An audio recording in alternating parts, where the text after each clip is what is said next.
Welcome to today's edition of Daytime Dialogues. Today, it's not only a pleasure to welcome Nachum Segal to the show, but it's also intimidating because he's the one who normally welcomes people to the show.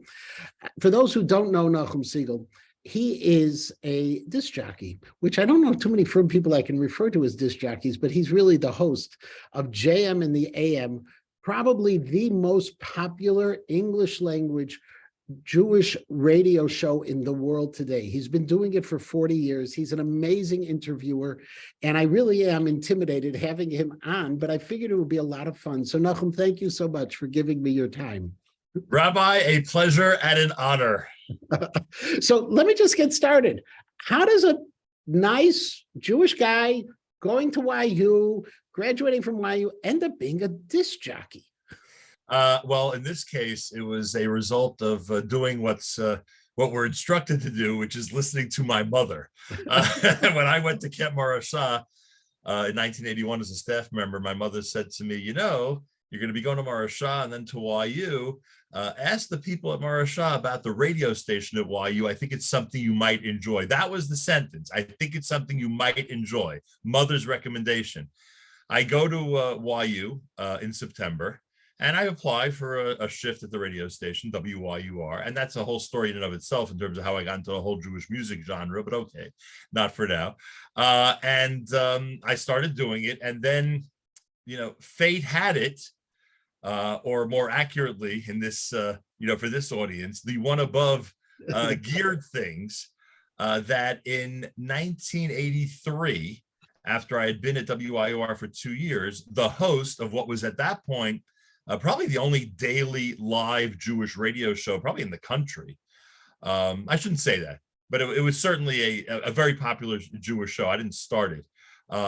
They had lost their host, and the person who was in charge of the search committee to get a new host for that show happened to call Yeshiva University out of complete desperation. Do you have a student that might be interested in doing this? And happened to call Larry Waxman, who was the director of student activities, who I had just worked for in Camp Marashah that summer, and who knew I would give my right arm for a job like that because he knew how much I loved radio. We were very close.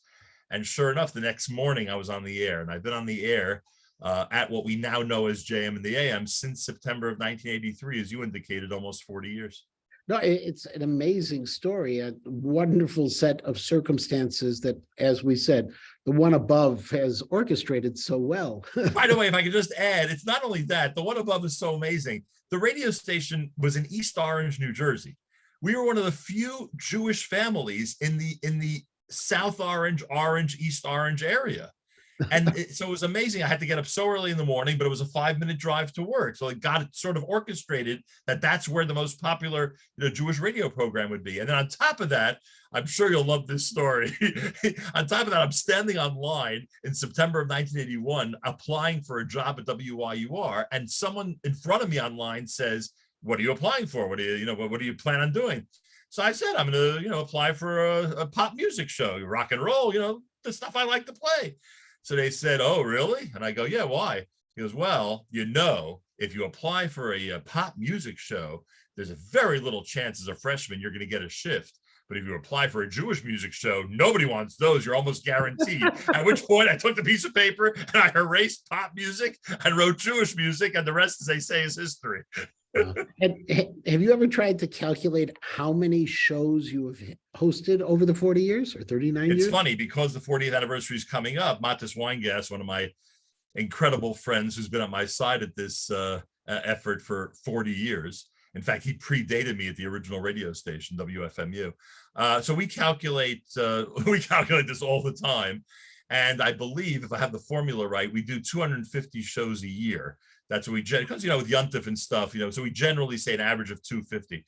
So 250 times 10, we're literally approaching our 10,000th JM in the AM, which is 30,000 hours of radio. And that's besides all the other stuff we do on the online network and other shows I've done live. So it's just, I can't even get over that statistic. I remember at the 25th anniversary of the show, or actually at the 30th, I made a comment to someone, 25 is significant and it's obviously a great anniversary, but 30, like like 30s, like nobody does 30 of anything anymore. And now we're approaching 40, which is just mind-boggling. Are they recorded? Are they archived from the early We have years? every archive from, I believe, April of 2002.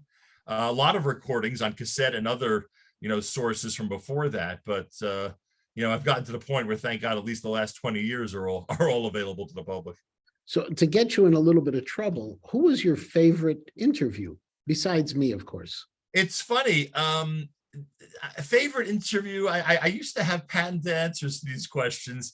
I mean, there are interviews where I don't have high hopes and they end up being phenomenal, and those end up being my favorite, because I always think that the questioner, the person responsible for gearing the interview, was responsible for eliciting great comments from the guest.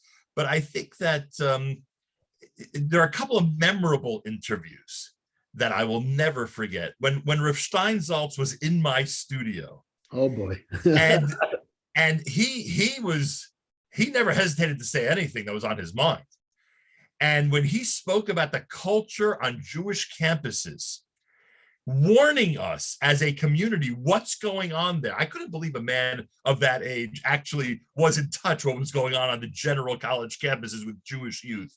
But boy, was he, and he didn't hold back. And that to me was just, so incredible that he used our forum to sort of, give it to the Jewish community, wake up, people, wake up and know where your children and grandchildren are spending their time and how they're spending their time in those formative years. So that always comes back to me as a day I will never forget.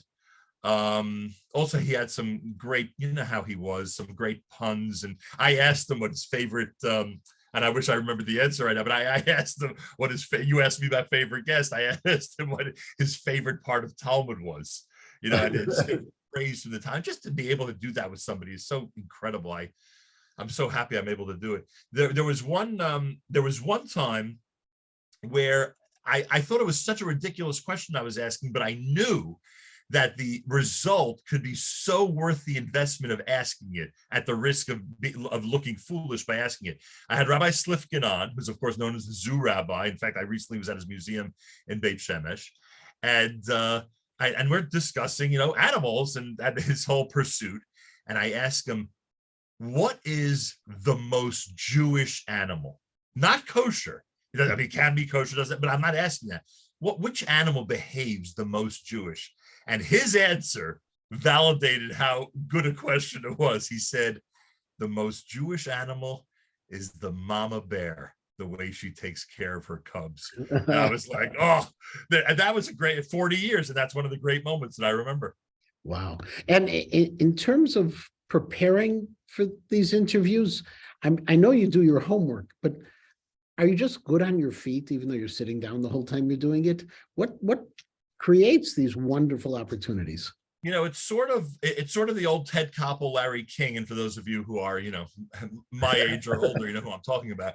It's sort of that argument, where Ted Koppel was of the opinion that you must research and be prepared to the tilt, or to the hilt, I should say, when walking into an interview. Larry King, for a long period of time, I don't know, toward the end of his life, or the end of his career, if this changed, but for a long period of time, he refused to read a book by an author he was interviewing, which and I know what that experience is like, it must have infuriated the guests who he was interviewing, because he felt that it takes away from the spontaneity and the curiosity. Why should I read the book and get the answer to all the questions that I would ask when I could just find them on the pages of the book? So I think I'm sort of in between. I used to have the same point of view when it came to reading the book. I refused to read books in advance, and that has completely changed. I now will spend a weekend going through books of authors that are upcoming.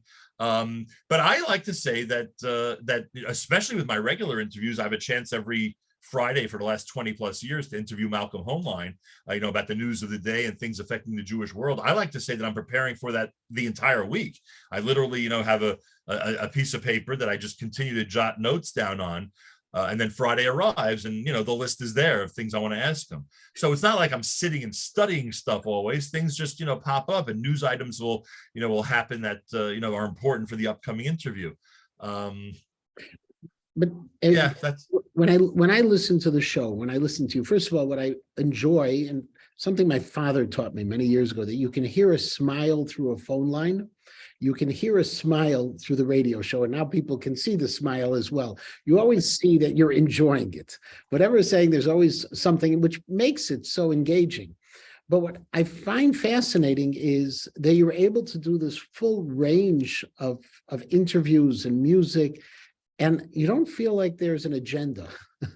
It just seems like information is the agenda. Yeah, I have insatiable curiosity, and I've been blessed with not knowing a lot about anything, but knowing something about everything, which is, again, insatiable curiosity usually leads to that, because, you're reading newspapers and getting an idea of different things that are happening. But, I'm no academic, I'm no scholar, and I can't speak in depth about anything, but I know enough where the average, and I think it's one of the reasons why the average person out there relates to me, because I'm sort of asking the same questions they would ask. I'm not asking very deep questions. I'm not asking stuff they can't relate to. I'm asking stuff with the common man, and people have called me that, representing the common man and all that, which I greatly appreciate. But also, look, there's something magical about radio. There's something incredible about it. My wife, who I am so in love with, I always joke with her that JM is my first love, and she gets it. She knows just how addicted I am to it, and that addiction has not ended in all these years, which is remarkable. And it's just it's a love, that you wake up in the morning and you feel like you're never really working, and I'm waking up at 4 a.m. and running to work is the greatest feeling in the world. So I don't know, you put all this together, the fate and the circumstances, and my love and the skill I have and everything else, and the whole package came together, thank God. And what are your big questions, when you interview leaders in the Jewish community today? What are the big questions that you think we need to be asking, that people are curious about? When I was a student leader as the head of WIR eventually on the Yeshiva University campus, so I'm sure you remember this, at some point toward the end of the school year, there's a big meeting of the president of the university, the great Rabbi Dr. Norman Lamb of blessed memory, and the student leaders. And you gather around his conference room table and you have this whole discussion. And so what are the questions that are being asked? Why are there so many long lines at the registrar? And what are we going to do at an updated, I guess today you'd say, computer system or whatever? Everyone's asking their questions for their department. And I said to Rabbi Lamb, when it came to my turn to ask a question, I said, "What do you expect from the Yeshiva University graduate?" And he, who had been so frustrated with all the complaints and the different things that were going around the table, and people were writing down every word he had to say because they were going to hold him to it, all these quotes about the future of the university. So I remember he looked at me and he said, "Now start writing. Like, now this is what you should be writing down. What my expectations are for the person." And of course, he went into a wonderful presentation about the balance of being a balabas and supporting your family and working hard and being involved in Torah, but at the same time being involved in your synagogue and having a leadership role and using your talents to benefit the community. That to me, when I am speaking to somebody who holds some position in the community, with all the things I could be asking, and I try to ask everything that everyone's curious about, but to me, that's the most important thing. Give us a message. Give us a message that the young people out there who are listening can take with them, that their parents who are listening can impart on them, that their grandparents can discuss with them at the Shabbos table. Tell me something that is important for the future of the Jewish people that can be said to every individual. And I think with all the questions, that may be, frankly, the most important one. So how has the answer shifted over the course of the 40 years, or has it stayed the same? Well, it depends who you ask. There are a lot of people in leadership positions who are, and by the way, this may have been the case years ago also, but when you're younger, you're a lot more altruistic and idealistic. So, it takes time for life to wear you down, So, but I think there are a lot of people in leadership roles who are really concerned about the future. There's a lot of issues out there, issues in our own community, issues having to do with Israel, issues with people that we are surrounded by, many from our own community. It's so painful, who don't appreciate the state of Israel and its role in terms of the future of the Jewish people. And I think that, the older I get, not to sound like an old man, but the older I get, the more I realize just how difficult it is to be a leader in our community. Now, I don't think it's any different than when my father and his colleagues were leaders in the community. I don't think it's any different. Just the issues are different and in some ways more complicated. but it's it's a great concern. The idealism, I don't know if you find it this way, but the idealism, sometimes wanes a bit, and the reality, the stark reality of the times we're in and the challenges we have really start to seep in. And I think that as our leaders, as some of our leaders grow older, I think that's a great concern of theirs. It's also wonderful, frankly, and I love featuring them when we find qualified young leaders in the community, many of them in your own community who are really, again, I mean, not that they, are not that they're shielded from the real issues of the day, but the youthful enthusiasm and the youthful idealism that I described. It's amazing when we get to feature some of those people on the air. So we have a good balance of some veterans and those who are, in key positions, at a key age and a key stage in their life. Has the answer changed? I don't think it's changed. I just think it depends on who you're speaking to. But I do find it interesting, for example, if I look back years ago, the level of volunteerism in our community of the lay leader was much more significant than the position of the professional, because there weren't as many professionals. In the shul I run, the olden days, there would have been a secretary and the rabbi. And now we have assistant rabbis, associate rabbis, bookkeepers, all sorts of things. In the school I run, there would have been the rummage sale, and now we have institutional development, and we have admissions, and we have communications, and all the rest. I'm not sure if we're doing a favor to those really talented lay leaders by having all these professionals around. It's such an important point you're raising, and I laugh about this whole specialization, which again I know is necessary to an extent, and certainly helps and benefits the organizations to an extent. But I was the first head counselor of Camp Mesorah, and now my son is the head counselor of Camp Mesorah. And I always joke with him. I said, we went into camp with 3 division heads. You now have a division head for every single grade, and specialty staff for everything from cooking to dance to etc. And so, to that extent, it is pretty funny. But I don't know.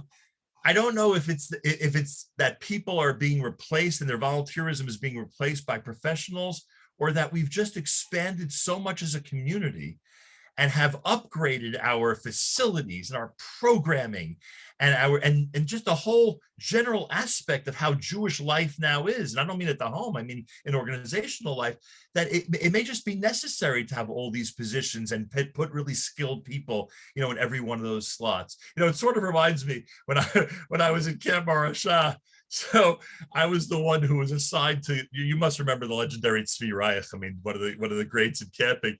So this is the 1980s, and I'm assigned to go tell him, what the 9th grade trip is going to be to wherever we were going, Hershey Park or wherever it was that we were staying overnight. So I walk into his office and I say to him, "Well, the first night we're going to be staying in this hotel, and we have a catered meal that's going to be coming." This is the 1980s. Forget about today's standards. And he looks at me and he goes, "It was just a few short years ago, we were sleeping on the floor of the shul, and we were making sandwiches to take with us throughout the day, not having a caterer meet us at the theme park." So, things evolve, and it looks like we've evolved in a very professional manner. Yeah, but I'm not sure always I agree with you, but it's interesting because that evolution also is a reflection of the standard that we expect of living within the Jewish community. I'm not convinced that there is a financial crisis per se, where they talk about the tuition crisis. I think it's more of a crisis of what we consider necessary and absolute. The number of cars you have, the type of vacations. Just recently, Yeshiva Week took place. I remember winter vacation meant that you stayed home, and if your parents were working, you sometimes plopped in front of the TV for a while. You'd have an outing. Now it's a question of which coast of Mexico you were going to if you didn't make it to Israel. And some of the kids prefer. It could be that we just keep on upping that ante, and as a result, we're upping everything, maybe not for the good. There's no question about it. And this is a struggle for all of us as parents. We always wonder, at what point is it enough what we're providing for our kids? I wish I had a good answer for this. Look, the reality is there's a tremendous amount of wealth. I walked in with somebody that I consider to be a philosopher, someone I'm sure you're familiar with, An academic, a philosopher whose opinion I respect about Jewish life and life in general. I walked into a Judaica store, a common modern Judaica store with him. And I asked him the following question. We walk in and I say, what goes through your mind when you see what's on display? And he looks at me and he says, the Jewish community has a lot of disposable income. Now, it's a reality. It's a reality. And, the human nature is when you want more, and as that accumulates, you want more, and I think that's part of the whole what you said earlier with the schools and the synagogues, how they work. When you have something, you want the youth department upgraded, and you want the better Sfarim and the more advanced scholars in residence, et cetera, et cetera, et cetera. Even I'm saying even for noble purposes, for things that are essentially really basic and important to our communities. So we're blessed with tremendous riches, tremendous wealth. I don't know if they're always being directed to the right place, but I'm probably as guilty as anybody else, frankly, when it comes to that. So if there was somebody who you really wanted to interview, but you couldn't get a hold of, who would that person be? Well, it's funny. My brother and I used to always discuss this, how the only two people we're convinced that are impossible to get to are the president and vice president of the United States. And we were always, whenever we sit around Friday night and discuss this topic, that was always our conclusion, that with if you work hard enough, you can get anybody. I don't know if that's true. There may be others who are elusive and difficult to get, but were you asking who I'd like to, or how I go? Yeah, who would you like to get besides the president and vice president? Right. By the way, the president and vice president wouldn't even be a great interview. There'd be conditions of what you could ask them, and I, as a representative of the Jewish community, would have to, have a measure of respect. By the way, it's the same as for the prime minister, but the president, I was one of the rabbis on a couple of few times on the calls where he has a call with the Jewish community. We had to have our questions vetted in advance, and one time I went off script. And afterwards, I was informed that I had gone off script because I threw something in there that the president wasn't necessarily prepared to respond to, but it was good because he didn't answer any of the questions anyways. I guess he's an experienced politician. Very good politician. But I also, I don't know that I don't put much value in those conversations. And believe me, if there's somebody, governor of a state, and it's time to allow them to address the Jewish community using my forum, I get that. And of course, I'll have the appropriate level of respect. But I so much more would rather speak to somebody, about topics where I can bring up anything and ask anything. It's funny, I don't like discussing questions in advance with any guest, ever. I find that if they provide questions to me, or if I would provide questions to them, it just ruins the whole spontaneity of the conversation. So when they ask me, well, what are you going to ask me? So my answer always is, I won't ask you anything you can't answer. Like, I feel that's an appropriate arrangement. I'm going to stay within your lane, stuff that would make sense. And if I think I am asking you something that you might not be able to answer, I'll say something like, I don't mean to put you on the spot, but I'm so curious, you might know the answer to this. I'll be very delicate about it. But those are the conversations that I think are the most valuable and the most fun and the most interesting. Go back to Rabbi Steinsaltz of blessed memory. That's what made that so incredible, is that he was willing to answer. There was nothing that was out of bounds. I did an interview. I don't know if you saw it. I did an interview for Amudim back in December with Rav Herschel Schachter. The goal was just to, I said to Yami Schachter, who was producing the event, I said, Rav Schachter speaks to rabbis and gets an opportunity to have, really high level conversations. I'm a regular balabas. I just want to ask him the questions that regular balabas are curious about. And he was so receptive. There was nothing that wasn't allowed. I was not told anything in advance. And by the way, in that case, they if God forbid something went wrong or I was disrespectful, they would be able to edit it out anyway. So, why can't I sit and ask him anything? So those encounters are the best. Those encounters are just so invigorating. Those encounters are exhausting. I know if I'm drained and exhausted after a radio show, that it was one of the greatest radio shows. And I think those are the I can't cite a specific person right now that I would love to interview, but as I'm saying that, I'm thinking of people I'd love to interview. I mean, there's certain historic. I would love to have been able to interview Menachem Begin. Would love to have been able to sit down with him and just get his. First of all,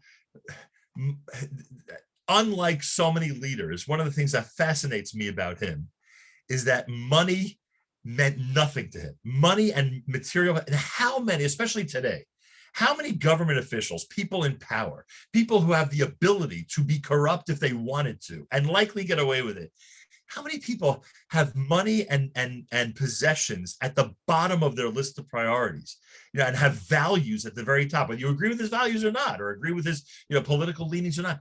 And someone like that is just so pure and so amazing, because that, the care for material objects is so low on the totem pole or on his priority list. That's somebody who I'd love to be able to, sit down and ask anything to. How many listeners do you have a week to the shows? We estimate 200,000 a week who tune in at some point. Wow. I mean, I'm speaking every morning probably to somewhere between 10 and 20,000 people. And then in terms of my network, people are actually checking in on our app and, are interested in one or many things that we do. Probably about 200,000 people around the world that are, doing that at least once a week. Would you imagine that radio will continue to be the medium, or will it be interviews, audio interviews that'll be just over the internet? Are you gearing up for a shift? Well, I mean, the most important aspect of radio is not dead, and I'll explain that in a moment. The rest of the industry, unfortunately, is very, very different than it used to be. Now that it's so easy to broadcast from anywhere, the fact that I don't have to sleep in the radio station during a blizzard, which I had to do many, many times, and 9/11, my family didn't see me for 3 days because I was trapped in Jersey City across from the World Trade Center. And they understood that, again, JMDM is my first love, so that's probably never going to happen again, because now it's so easy and inexpensive to build an emergency studio 5 feet away from my bed. But the most important part of radio will continue. And the people always ask me, what's the difference between you and podcasters and that? I said, the difference is that we have a live radio show that is presented every single day for 3 hours, no matter what. It's not content driven, meaning obviously it's content driven, but it's not dependent on whether there is content or a guest available or something that I've recorded that now I want to release. It is there every day for 3 hours, plus, plenty of other programming, because we have, so much going on 24 hours a day on the network. And that aspect, thank God, is going to continue as long as I continue to do, live radio shows every single day. And I think that's the most, people ask me what's the secret to your success. I think the secret has always been that I'm there live every single day. When the New York Times did a story about me back in 2000, the headline was, I don't remember it exactly, but something like a gathering place for Orthodox Jews. And that's what we became over the years. And COVID and so many other periods of time just reinforced that people need a sense of community. People like, being part of something, of a movement, of a group, something that's significant, something that they know others are also interested in. And that's what we've been able to create and maintain. And as long as, please God, I'm able to continue doing live shows every single day, that aspect of radio, which again, in my opinion, is the most important, will continue. Now, the Segal family, we consider a Chicago family, because your uncles were sheikhtim in town, your cousins were in town. People will remember the Segals and know some of your cousins who are still in town. How did the Segals end up in New York? Well, it's interesting. And I'm glad you asked me that question, because sometimes with the family history, I get confused. My father, Rabbi Zev Segal, who was in Chicago and essentially, at that time, his father, Rav Yosef Segal, who all the Yosef Segals, if people are curious, that's all they're named for. So, because there are many of them. So they were in Chicago in the 1930s. In the early 1940s, my father was recruited to a Young Israel, I believe it was a Young Israel congregation in California. In fact, before the trip to California, do you remember where you and I ran into each other? I always thought it was Young Israel of Hancock Park, but then my cousins out there, many of whom you remember who are now living in LA, said to me, no, it's a different congregation, different. Anyway, he was out there. In 1945, a group from Newark, New Jersey, from the Young Israel of Newark, went out to California to recruit my father, who at that time was 28 years old. And they had heard about his oratory skills, and they heard about his pastoral abilities as a rabbi, and they recruited him to come to Newark, New Jersey. And my father served as the rabbi of the Young Israel of Newark, New Jersey's largest Orthodox congregation, in its heyday from 1945 to, I guess we'd say, 1970 in that area, until Newark completely changed. And then when I got married, moved to New York City. And then ironically, when my mother got sick, my parents moved to the same building that we were in, which made life a little easier on my parents. So we ended up in New York, a very strange route from Chicago to California and back to Newark, New Jersey, and eventually Manhattan. Well, I really happy that you ended up in New York, not because you aren't in with us in Chicago, but because you have JM in the AM, and you've become this most important voice in our community. And Nachum, believe it or not, our time is also up. So I just want to thank you for everything you do. Encourage people to, if they haven't found JM in the AM on the internet, find it. For Chicagoans, New Yorkers, tune in directly into it, because the person I'm talking to today is this wonderful voice for our Jewish community who's really made a difference. So Nachum, thank you so very much for your time. Thank you very much, Rabbi Matenki. As I've told you off the air, words like that coming from you are extremely meaningful to me. So thank you so very much. Have a wonderful rest of your day. Bye-bye. Thank you as well.